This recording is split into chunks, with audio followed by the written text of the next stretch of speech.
What's up, you guys? Teddy Striker here, and this Saturday we have another great fight night card headlined by Gilbert Burns versus Michael Morales. And in this video, I'm gonna give my predictions for every fight on the main card of this fight night, and yeah, let's just get right into it.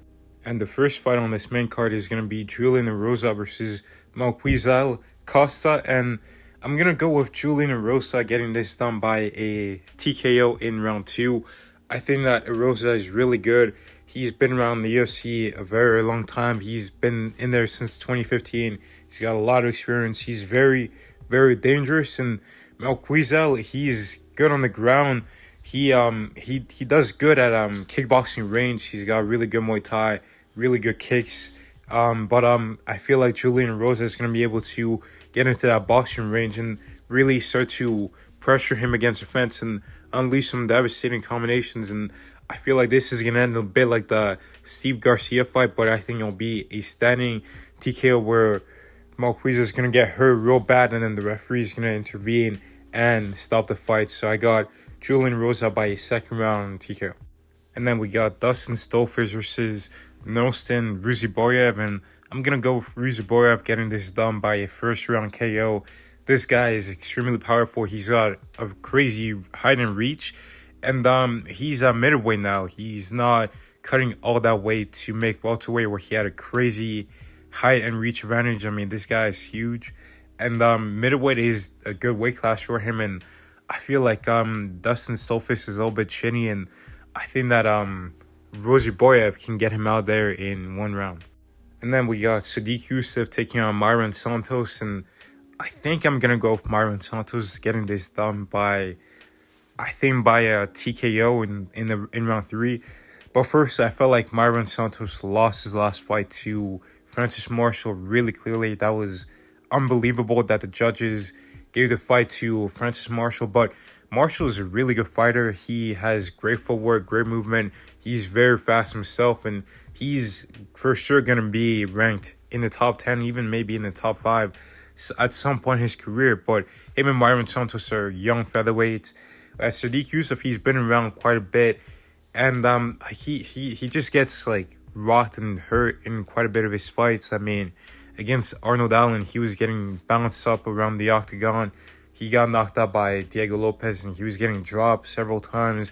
Edson Barboza was able to hurt him. Like, I feel like his durability is not all there. Like his in terms of chin, I think he can get hurt. Mario Santos is pretty powerful. He's got good technique. He does load up on his shots at times, but we'll see what happens. He's still young in his career. I think we're going to see some improvements, especially with a fight like the fight he had against Francis Marshall, where he himself even admitted that he thought he lost. So I think we're going to see a better version of Myron Santos, and I think he's going to get it done by a third round TKO.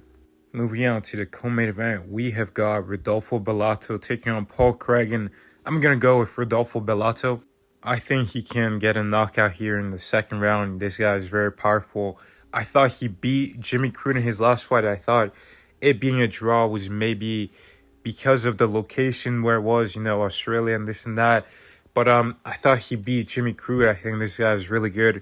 He's very durable on the feet, and he's got a lot of power. And Paul Craig, he's moving back up to light heavyweight. But I think that Paul Craig, unless he gets a crazy submission or the fight on the floor, I don't see how he's gonna get it done. Like, his striking is really not where it should be for a guy with that much experience in MMA.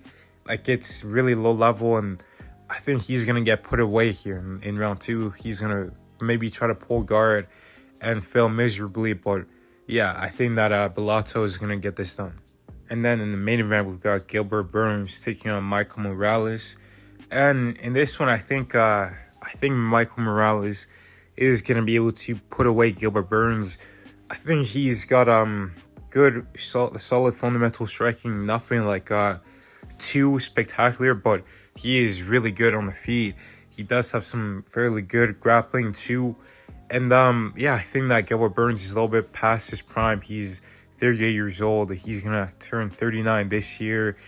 And I don't know, I feel like Gilbert Burns is just not at that level anymore. Maybe he might have the hunger, maybe the desire, but I just think that physically he's not there. And I think that I'm gonna go with the younger fighter, and I think that Michael Morales, he does have to be careful though, because sometimes whenever he throws his punches, he does leave his head like wide open, like his chin is just up there.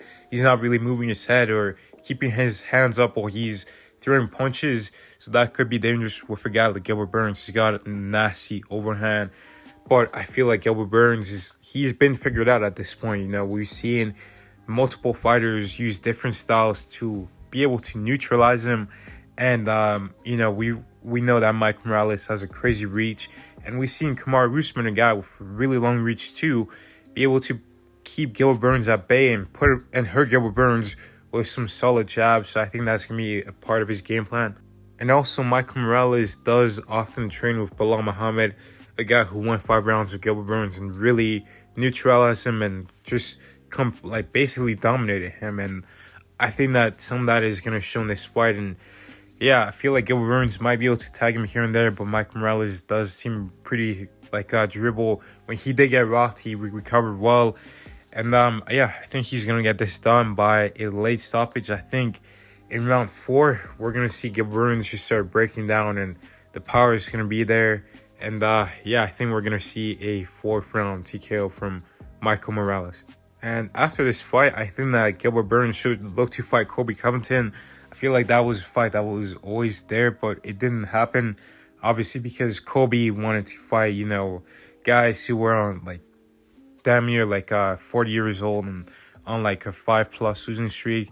But now Gilbert Burns is almost at that age, so Colby, fight Gilbert after this fight, regardless of if Gilbert wins or loses. I mean, obviously, if Gilbert loses or if Gilbert wins, he should probably fight someone maybe a bit higher ranked than Colby.